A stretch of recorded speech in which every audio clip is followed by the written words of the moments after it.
सुबह की हल्की धूप खिड़की से झांक रही थी, लेकिन सरू के दिल में अंधेरा था। मां की तबीयत रात से ही खराब थी और डॉक्टर ने साफ शब्दों में कह दिया था, अगर सच सामने नहीं आया तो इलाज में देर हो सकती है। पर सच, वो सच जिसे सरू ने सालों से सीने में दबा रखा था, वही आज मां की जिंदगी और मौत के बीच की दीवार बन चुका था। पूरे घर में सन्नाटा पसरा था। हॉल में सभी बैठे थे, पापा, ताई जी, वेद और अनिका। सबकी निगाहें सरू पर थीं। कोई नहीं जानता था कि सरू के होंठों पर आज जो सच आने वाला है, वो उनके पूरे परिवार की बुनियाद हिला देगा। सरू की आंखें बार बार दरवाजे की ओर उठ रही थीं, जहां से डॉक्टर अंदर गए थे। मां बेहोश पड़ी थीं, उनके चेहरे पर ऑक्सीजन मास्क था। हर सांस सरू के दिल पर चोट कर रही थी। उसने मन ही मन कहा, भगवान, अगर ये आखिरी मौका है तो मुझे हिम्मत दे। तभी ताईजी बोलीं, सरू, तू ऐसे चुप क्यों है? डॉक्टर ने कहा है कुछ बात है जो तूने छुपाई है। अब बोल भी दे, वरना तेरी मां को कुछ हो गया तो। सरू की आंखों से आंसू छलक पड़े। सबकी नजरों के सामने उसने पहली बार सिर झुकाकर कहा, हां, मैंने झूठ बोला था। पूरा कमरा सन्न रह गया। वेद ने गुस्से में कहा, कौन सा झूठ सरू?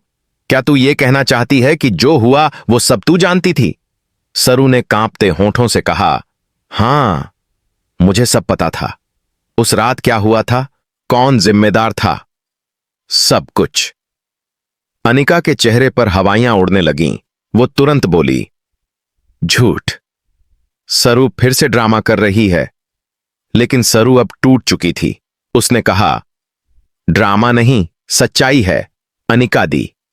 वो रात जब पापा की फाइल गायब हुई थी, जब घर में चोरी हुई थी, वो सब प्लान किया गया था। और मैं चुप थी क्योंकि मुझे डर था, अगर मैंने कुछ कहा तो मां टूट जाएंगी। कमरे में सन्नाटा छा गया। पापा धीरे से बोले, मतलब तू जानती थी कि वो फाइल किसने ली? सरू ने सिर झुकाकर कहा, हां पापा, वो फाइल मैंने नहीं बल्कि किसी और ने ली थी, और मैं जानती थी कौन।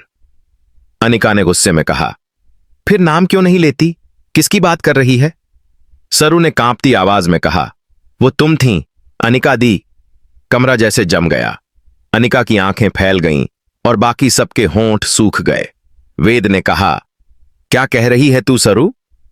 सरू ने रोते हुए कहा, हां भैया, सच यही है। उस रात अनिका दी ने ही वो फाइल ली थी, लेकिन मैं कुछ नहीं बोली क्योंकि मुझे पता था वो सब किसी के कहने पर कर रही थीं। और अगर मैंने तब सच बोला होता तो मां को बहुत बड़ा सदमा लगता।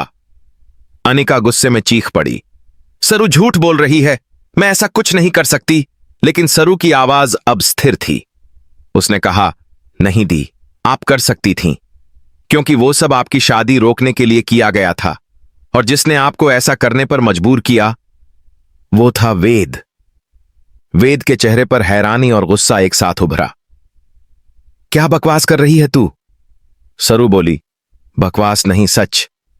आपने ही अनिका दी से कहा था कि अगर वो फाइल नहीं लाएंगी तो आप मां की बीमारी का राज सबके सामने लाएंगे। आपने उन्हें ब्लैकमेल किया क्योंकि आपको लगता था मां ने आपके साथ बचपन में नाइंसाफी की थी। पापा की आंखें भर आईं। उन्होंने कांपती आवाज में कहा, वेद, क्या यह सच है? वेद ने कोई जवाब नहीं दिया।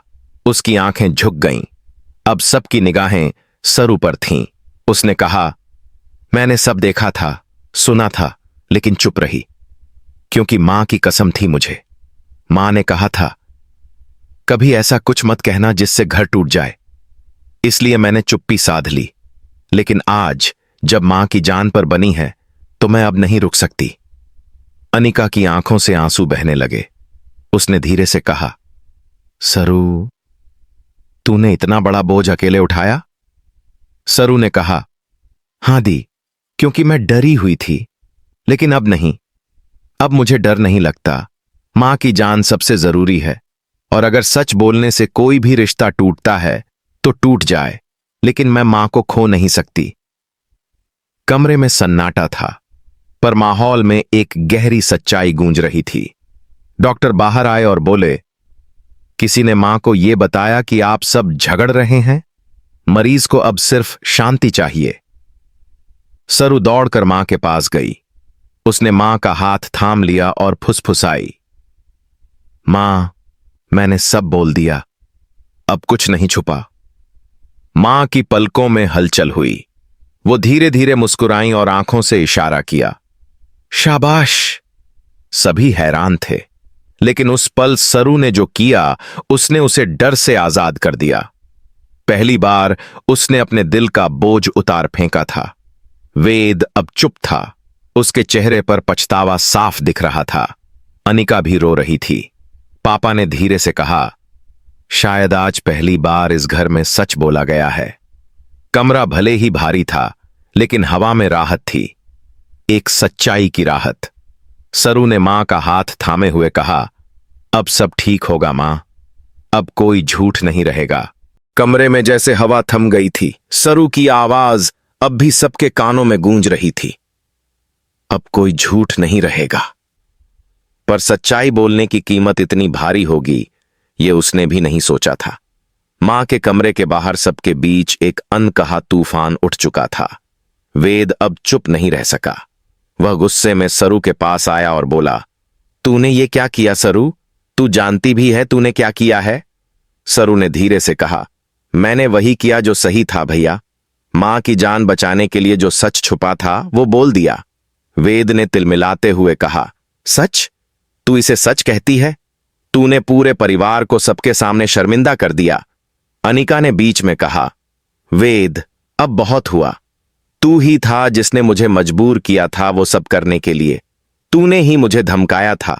आज जब सच सामने आया तो तू अपनी गलती छुपाने के लिए सरू पर गुस्सा निकाल रहा है। वेद एकदम चुप हो गया। उसकी आंखों में दर्द था, लेकिन अहंकार अब भी बाकी था।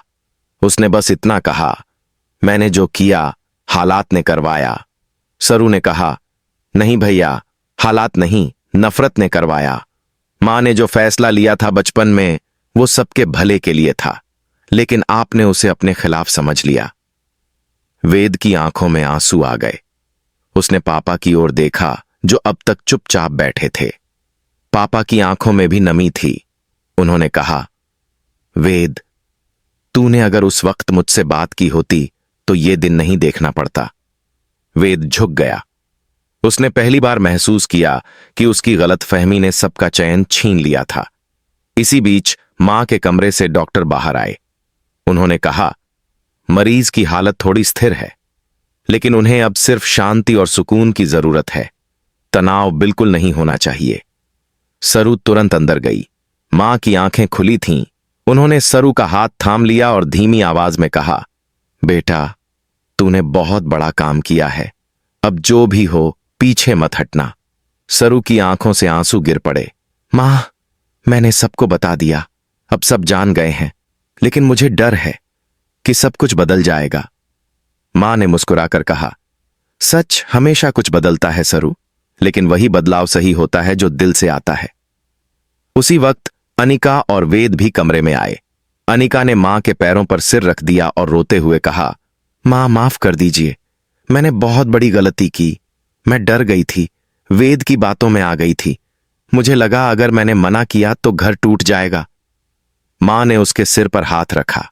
गलतियां सबसे होती हैं बेटी, लेकिन जो अपनी गलती मान ले वो सबसे बड़ा इंसान होता है। वेद ने भी धीरे से कहा, मां, मैंने आपको गलत समझा। मुझे लगा आप हमेशा सरू का साथ देती हैं और मैं अकेला पड़ गया हूं। मैंने गुस्से में वो सब किया, पर मेरा इरादा आपको तकलीफ देने का नहीं था। मां ने उसका हाथ थामा। बेटा, तू मेरा खून है। गुस्सा इंसान को अंधा बना देता है, लेकिन अब जो हुआ उसे भूल जा। एक नया शुरुआत कर। वेद की आंखों में आंसू थे। उसने सरू की तरफ देखा और कहा, माफ कर दे सरू, तूने जो किया वो सही किया। शायद मैं कभी तेरे जैसा साहसी नहीं बन सका। सरू ने मुस्कुराते हुए कहा, भैया, अब हमें बस मां को ठीक करना है, बाकी सब बातें बाद में। कमरे में शांति थी। मां की सांसें अब सामान्य हो रही थीं। सबके चेहरों पर राहत थी, लेकिन कहानी यहीं खत्म नहीं हुई थी, क्योंकि बाहर दरवाजे पर कोई खड़ा था। पत्रकार। वो चिल्ला रहा था, मिस्टर रंजन, क्या यह सच है कि आपके घर में चोरी और फाइल लीक का मामला आपसी झगड़े के कारण था? पापा ने दरवाजे तक जाकर कहा, आज नहीं, मेरी पत्नी बीमार हैं। लेकिन मीडिया रुकने वाला नहीं था। कुछ देर में चैनलों पर हेडलाइन चल रही थी, रंजन फैमिली सीक्रेट आउट, बेटी ने खोला भाई बहन का झूठ। पूरा शहर चर्चा में था। सरू को बुरा लगा, पर उसने मां की बात याद की। सच का रास्ता कभी आसान नहीं होता। अगले दिन जब वह अस्पताल के बगीचे में बैठी थी, तब अनिका उसके पास आई। सरू, आज मैं समझी कि तू हमेशा सही क्यों लगती थी, क्योंकि तू सच से नहीं डरती। सरू मुस्कुराई। सच से डरना नहीं चाहिए दी, डर तो झूठ बोलने से लगता है। वेद भी आया और उसने कहा, अब से कोई बात छुपेगी नहीं, मां के लिए हम सब फिर से एक होंगे। सरू ने आसमान की ओर देखा। धूप तेज थी, लेकिन अब उसे चुभ नहीं रही थी। उसके चेहरे पर शांति थी, क्योंकि उसने वो किया था जो सबसे कठिन था, सच बोलना। मां धीरे धीरे ठीक हो गई। घर में फिर से हंसी लौट आई। पापा ने एक शाम सबको साथ बुलाया और कहा, आज जो हुआ उसने हमें सिखाया है कि एक परिवार सिर्फ रिश्तों से नहीं, सच्चाई से बनता है। वेद और अनिका ने सरू को गले लगाया। मां ने कहा, अब जो भी हो, कभी सच्चाई से मुंह मत मोड़ना। सरू ने मुस्कुराते हुए कहा, नहीं मां, अब झूठ नहीं, बस सच। कैमरा जैसे धीरे धीरे उस परिवार से दूर हटता है। एक ऐसा परिवार जिसने सच की कीमत चुकाई, लेकिन साथ ही सुकून पाया। सूरज ढल रहा था, पर उनके जीवन में अब एक नई सुबह उग रही थी। सच के बाद की शांति सबसे मीठी होती है।